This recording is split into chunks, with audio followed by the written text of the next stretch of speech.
Today we're going to geek out about Goblin Grapple.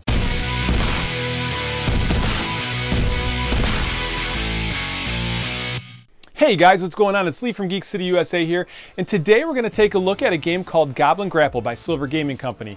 Goblin Grapple is a card game for 2 to 4 players that's coming to Kickstarter on May 6th, and we're going to take a look at it, show you how to play it, and then come back and I'll give you my thoughts on the game. In Goblin Grapple, there are 7 different types of goblins, and some are going to have abilities that we'll address later. So you have the Goblin Knight, you have a Goblin Mage, a Goblin Raider, and a Goblin King. Now none of these have special powers. They are only worth their point value, which is obviously a 3 for the Knights and the Mage, a 5 for the Raider, and an 8 for the King. And then these 3 cards here have special abilities. So the Goblin Assassin is worth 2, but he has the Ambush ability.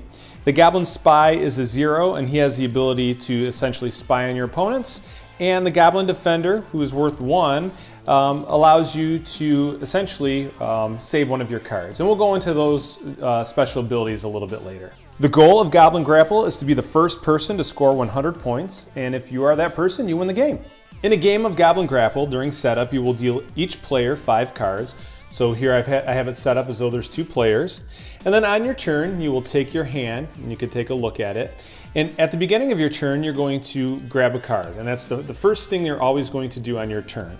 And then you have the option of one of 3 actions, and you may do each of those actions as many times as you would like, based on the cards you have in your hand. So let's go through those actions.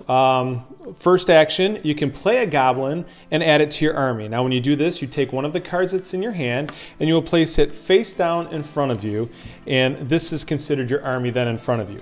If you already have other cards in your army, or if you want to do this a second time, you would take another goblin card and set it on top of the other cards that are already in your army. You would go ahead and stack these cards. Your next option is to play a card as an action, and the only card that you can play as an action is the Goblin Spy.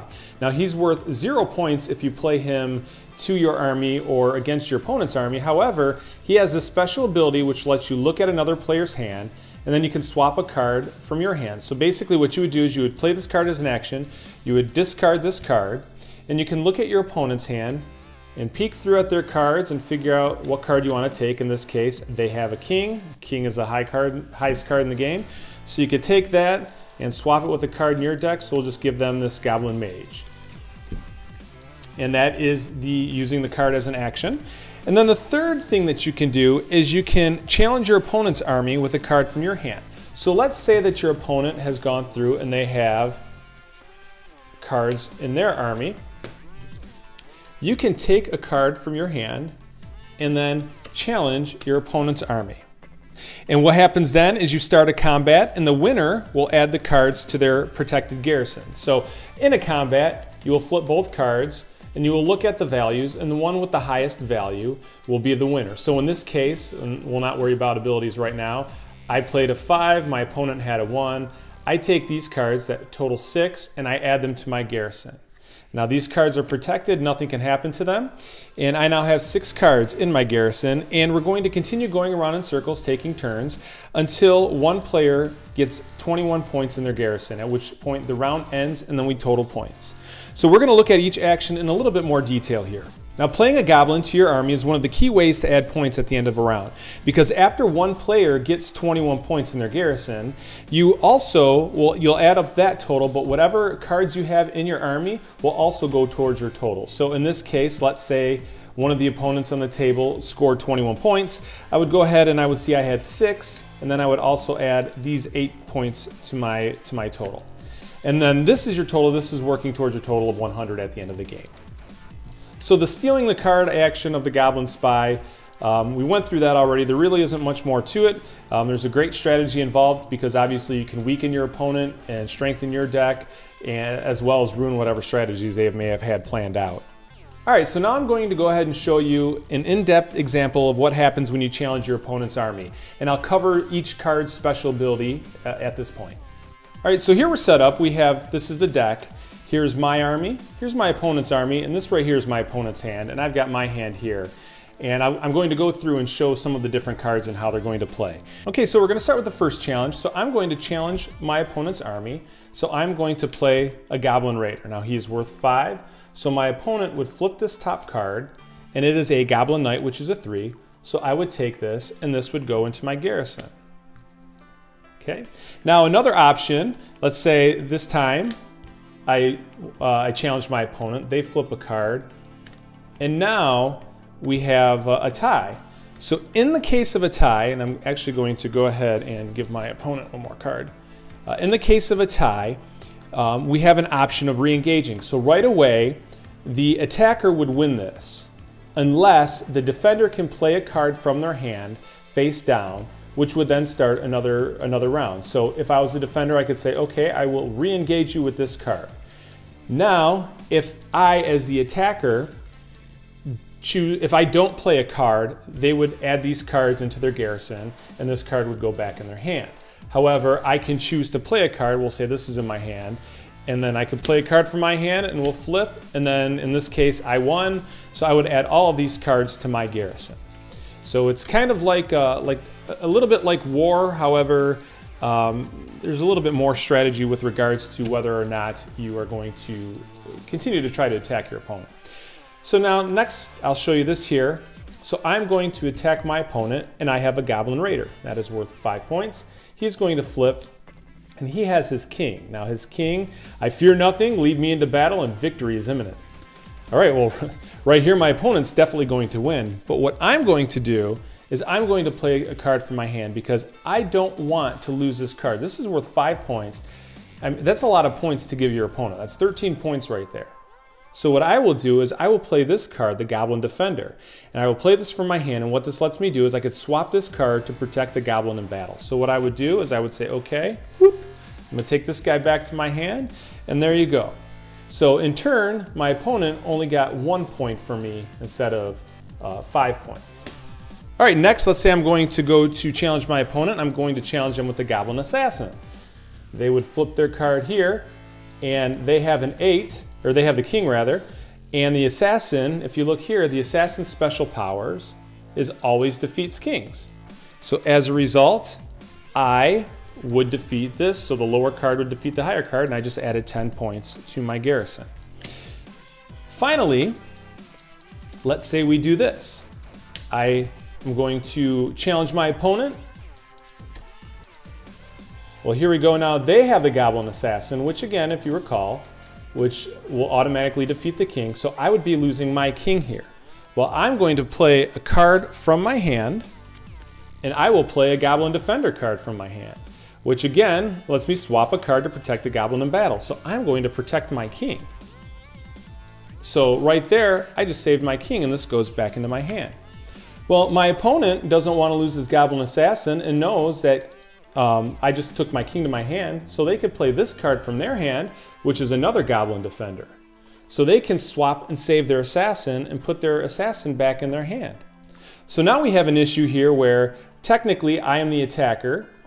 This is a tie, but my opponent can now play a card from their hand because we have a tie, and they can choose to re-engage, at which point if I only had the king in my hand and I played the king, they had the assassin in their hand, and they ended up taking all these points. So you can see there's a lot of different strategy with playing these cards one after the other and how they work, because you can use the defender both to save some of your high value cards as well as to save some of your high powered cards. And you can save your assassin both to when you attack your opponent or when you're swapping out the defender. There's a lot of different card combinations that you can use. All right, and that's it. Now you will continue to do this and go round by round. And again, each round will end once somebody has 21 points in their garrison. They would total the points that are in their army. Anything that's in your hand just gets discarded. So let's say at the end I would total all these points up, add them in my total towards 100, and then we would take all the cards, including what was discarded, and you would shuffle it back up and deal another hand and continue the round until somebody gets 100 points. And that is how you play Goblin Grapple.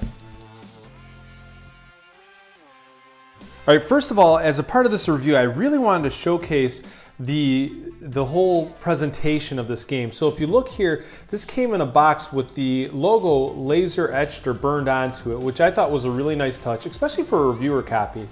And then if you open it up here, you will see that the game is packed within some foam here, and you have your reviewer copy. Now I know again this is not the final art for the game, for how the box will look, but I thought this looked great as far as the delivery of this game. I think this is going to be a deluxe option. However, I just think this is a really, really neat idea, and I think it was really, really cool that they sent us this as a part of the review. I think it definitely shows their attention to detail and their care and love for their game. And I also want to show here too, these cards, and I know you probably saw it in the rules overview, but in case you're only watching the review video, the art on these cards is absolutely fantastic. These cards, they just look great. High quality art. I'm very, very impressed with the way the art looks on this. The presentation as a whole, again, on this game really, really blew me away. And I can't say enough good things about the art and the presentation. And let's take a look at the instruction book here too. It's small, fits in the box nicely, and the rules are very concise, and it was nice to see that there's full color art in a rule book of this size. A lot of times you'll get a rule book like this, it'll be super small writing. And the writing here, it's easy to read. And again, I mean, you don't usually see this in a small rule book. So once again, a very, very good attention to detail on this game. I'm really impressed by this.